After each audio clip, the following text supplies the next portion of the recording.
Hello, my beautiful diamonds and my beautiful Teletubby, SheilaTruelove here with you. And I want to share a video with you with a female who has this, how you say, grand awakening. And what freaks me out with these younger women is they honestly believe that when we started out, all women started out believing in a man, trusting in a man, loving a man, building a man. We all started out like that.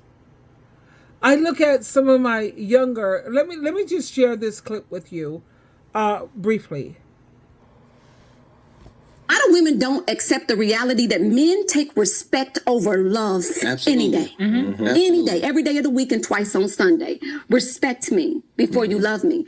And then women position themselves where it's like, well, I'll take safety over love. Damn. Mm-hmm. Safety, huh? So as long as I feel safe with you, I don't have to be in love with you.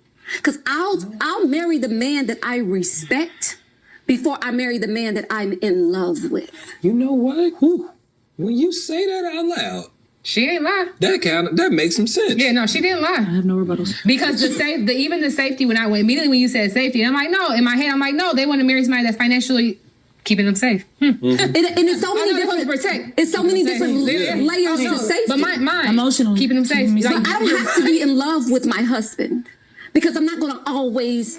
You're not going to always... No. Yeah. But if I'm safe, I'm going. Oh. I'm right here.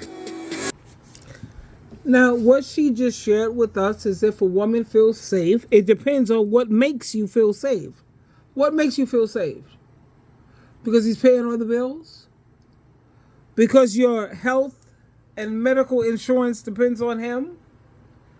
Because your survival depends on him? You know what I'm saying? You don't have a job and you're a stay-at-home mom. That makes you feel safe? Yeah, right. I could never feel safe with that. No, never. SheilaTruelove, never me. What makes you feel safe? It depends on each individual. It's a situational case, and it depends on people, because I will never feel safe with a man paying all the bills, and then every time you look up, he's telling you, no, you can't have your family come over. You can't do this because I pay the bills up in here. This is my house. No, I don't feel safe with that. But you have some women who they're good with that. I don't understand that part. Anyway, I did feel safe to a certain extent when it came to my first marriage. You had to see me. Teletubbies and my beautiful diamonds, you would have never recognized SheilaTruelove when it came to my first marriage. This is not my first marriage. This is like my 0.5. I was with him for what, 9 years, 7 years, 9 years? Yeah. But when I think about my first husband, oh yes, my first husband is the one who I lost my virginity to, and the one who I had my children with. I didn't have children from no one else outside of my marriage.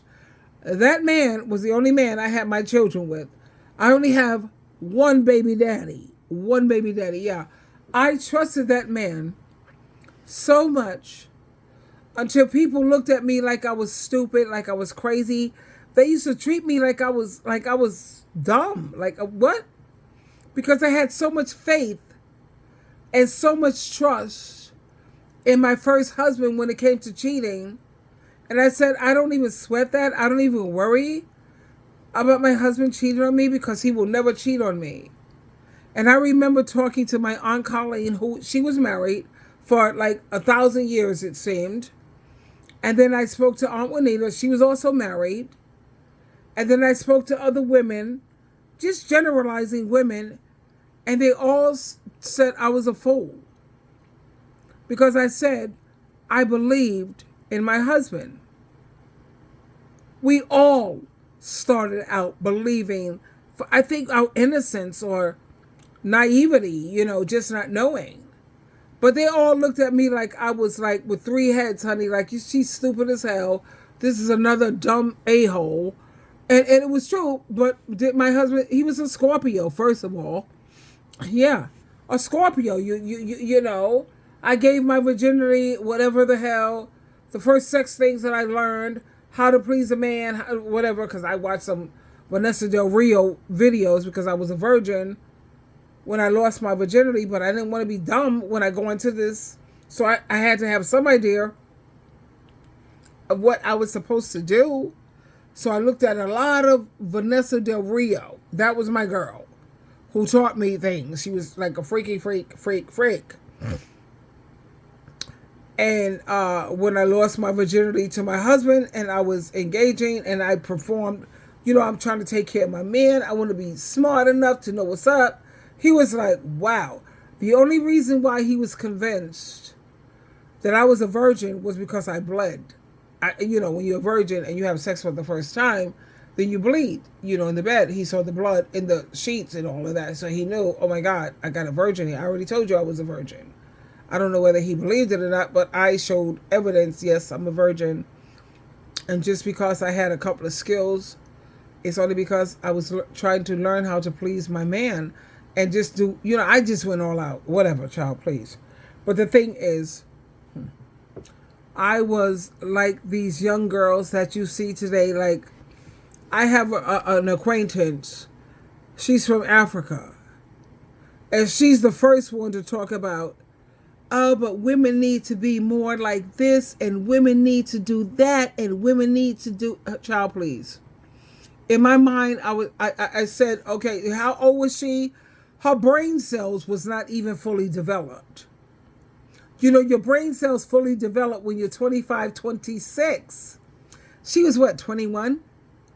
22? Child, how are you going to sit up here and try to tell me what women we're supposed to? Are you going to try to educate me when you have not even a fully developed brain? Okay, but I was willing to listen to all of her nonsense.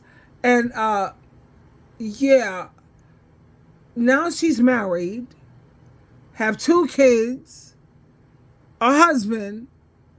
She's going to learn and she's going to see what I was talking about. But she's African, and African women, let me tell you about African women. They are raised to put up with abuse. They are raised to be floor mats. And let me just look out for the children. These are children that grow up. Child, please. But African women, that's why I said, and I will always say, the only reason why men are not picking African women as wives, because they are the most submissive women on the planet, is because of their skin tone. They want women who are light-skinned, red bone, or pale skin. Because if they're talking about, oh, I want a submissive woman, honey, you would be with an African woman. She'll share a man. She'll let you give her STDs. She'll put up with a lot of crap just so she could try to have, oh, I got the father of my children. She puts up with all kind of crap. He loses his job.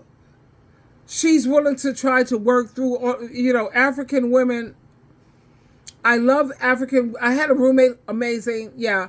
But her beliefs and all of that, to some extent, no, not so much. Because she's willing to put up with so much just to say, I have a man. Look at me, I'm married. Okay, I gotta have kids. I just gotta have kids. Or I'm not a real... No, I can't be so bothered. But then I figured, because her brain is not fully developed, she was like 21? Yeah, I think she was 20. Her brain was like not even developed, y'all. So I had to take that into consideration. But when it comes to women putting up with all of this, hell no. And let me share this other video with you so you can get an idea of somewhere where I'm coming from. I saw a video posted by a woman today, and she was just like, I want you to know that not everybody's in a miserable relationship, and not every man is out here cheating, and not all of us are unhappy. And my instincts are rarely wrong. I was like, this person hate follows me, probably. I go to check her page, she's following me. So I block her. Why did I block her? I'm going to tell you why. Most of us know that there are a very small, minuscule percentage of actually decent men out there. Most of us have common sense, and we know that there are some good relationships out there. A lot of us are very optimistic. Maybe you're still looking for that great man. But let me just say this. No matter how many videos you make trying to remind people that not all men are bad, not everybody is unhappy, 1 in 3 women globally has been, will, or is a victim of domestic abuse. So you high-fiving other happily married couples and other couples in relationships does nothing to help those women.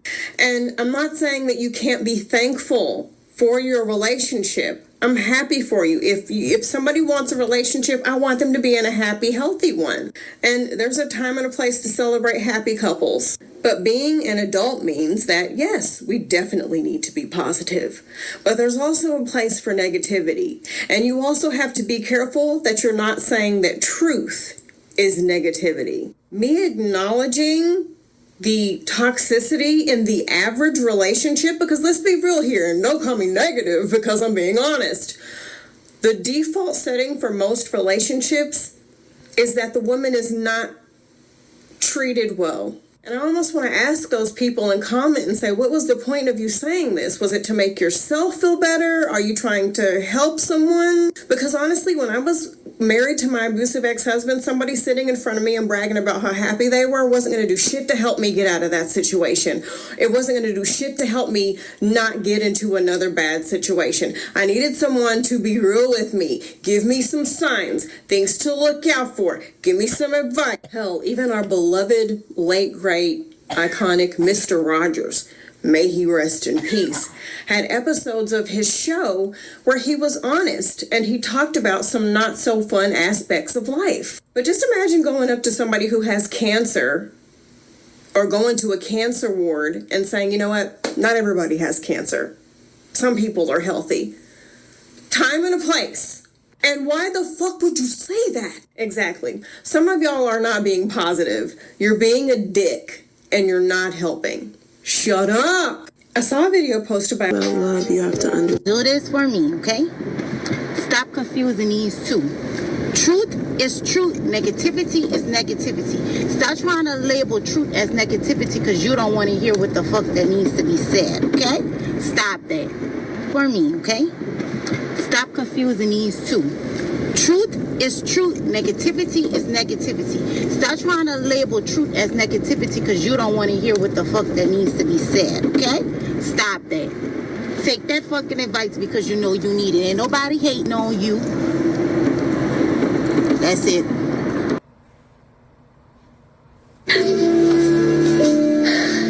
You said that you'd always love me.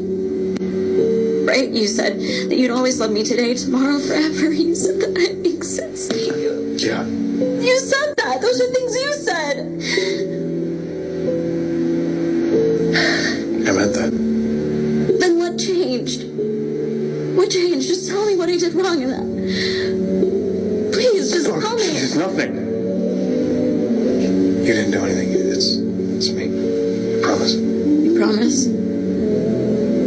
You're making promises to me, Marcus? But you know what? I hate promises. Because anyone who has ever made a promise to me has broken it because they're liars. You're supposed to be the one who doesn't lie to me. Do you even care that you're hurting me? Of course I do. I just... What? Please don't do this, Marcus. Please don't do this.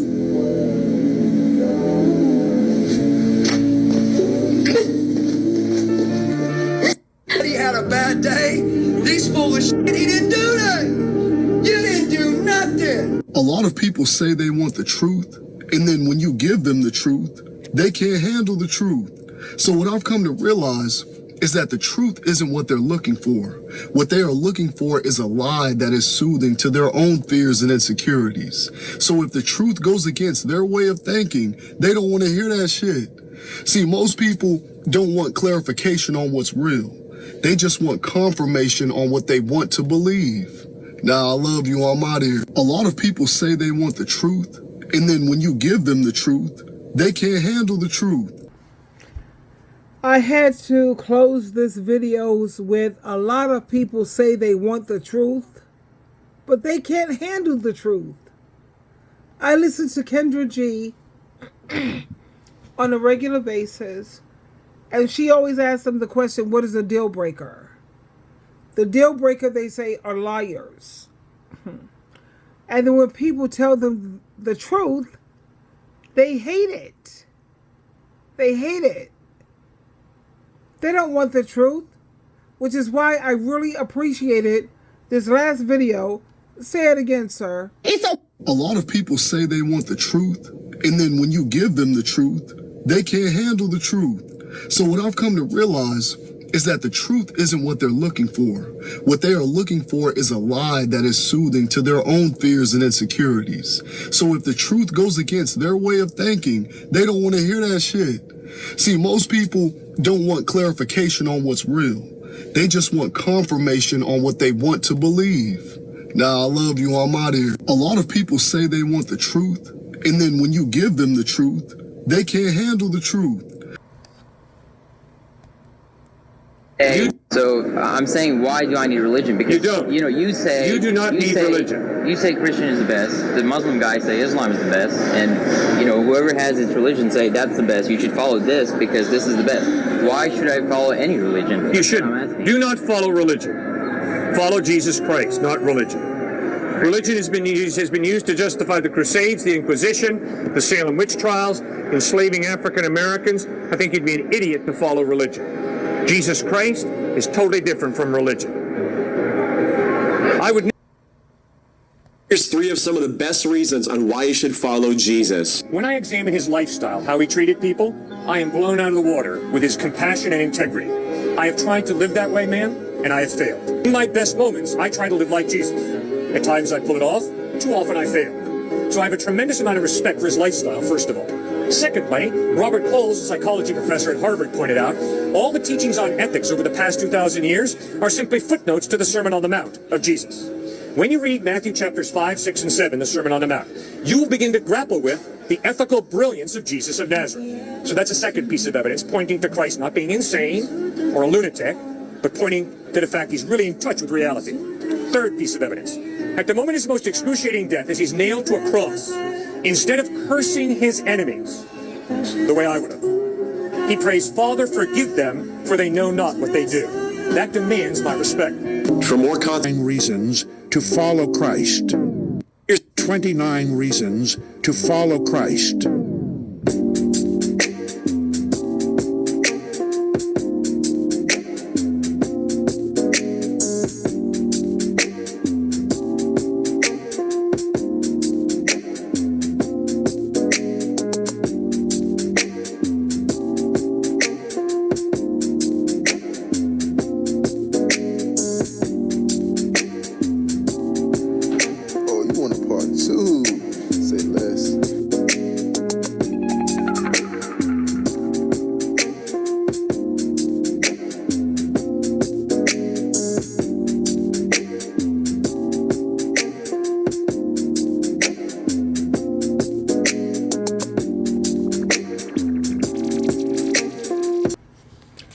And there you have it, my Tubies, Teletubbies, and my diamonds. The reason why you have to be very careful with speaking the truth, because a lot of people don't want to hear the truth. The truth is, we should be living a Christian lifestyle and following the teachings of Jesus Christ. And there you have it.